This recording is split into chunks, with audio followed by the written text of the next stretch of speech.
Hello বন্ধুরা, welcome back to my channel flavours by Shubhra. আজ তৈরি করব পালং শাকের পরোটা। পালং পরোটাটা তৈরি করতে যা যা লাগছে, আমি পালং শাক আর ধনে পাতাটা একটু গরম জলে ভিজিয়ে রেখেছিলাম। এবার এটা আমি মিক্সিতে পেস্ট করে নেব। দিয়ে দিচ্ছি পালং শাকটা, ধনে পাতা, এর মধ্যে দিচ্ছি কিছুটা গোলমরিচ,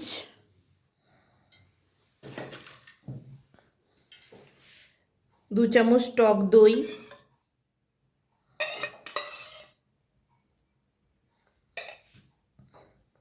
দিচ্ছি 2টো কাঁচা লঙ্কা, আধা ইঞ্চি আদা, আর দিচ্ছি লবণ।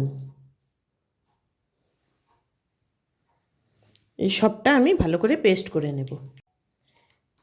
আমি শাকটা পেস্ট করে নিয়েছি। এখন আমি আটাতে দিয়ে দিচ্ছি কিছুটা জোয়ান, দিচ্ছি রিফাইন তেল। রিফাইন তেল দিয়ে আমি একটু আটাটাকে মাখিয়ে নিচ্ছি।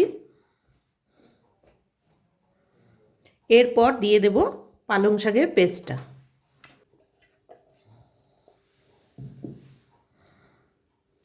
মিক্সিটা ধুয়ে কিছুটা জলও দিয়ে দিলাম। এবার ভালো করে আটাটা মেখে নেব।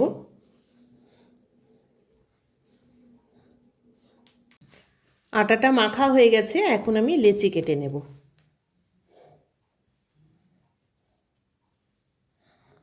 একটু মোটা মোটা করে পরোটাটা বেললে বেশ সুন্দর নরম হয়, খেতেও ভালো লাগে।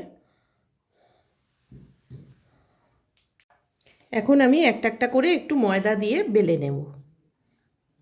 আমি কিন্তু সম্পূর্ণ ময়দার করিনি, একটু সামান্য আটা ময়দা দুটো মিলিয়ে একসাথে করেছি।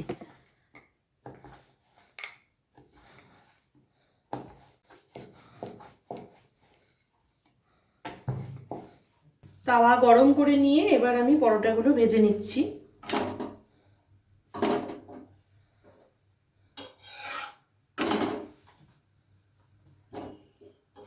প্রথমে দুপিঠ একটু ভালো করে সেঁকে নিয়ে তারপরে তেলটা দেব।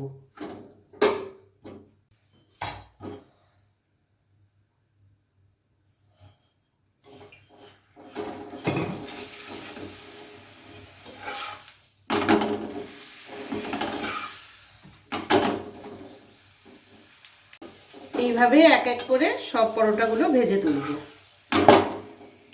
তোমাদের যদি এই পালং পরোটার রেসিপিটি ভালো লেগে থাকে তাহলে ভিডিওটিকে লাইক করো, চ্যানেলটিকে সাবস্ক্রাইব করো, আর যারা ফেসবুক পেজ থেকে দেখছো তারা পেজটিকে ফলো করে দিও।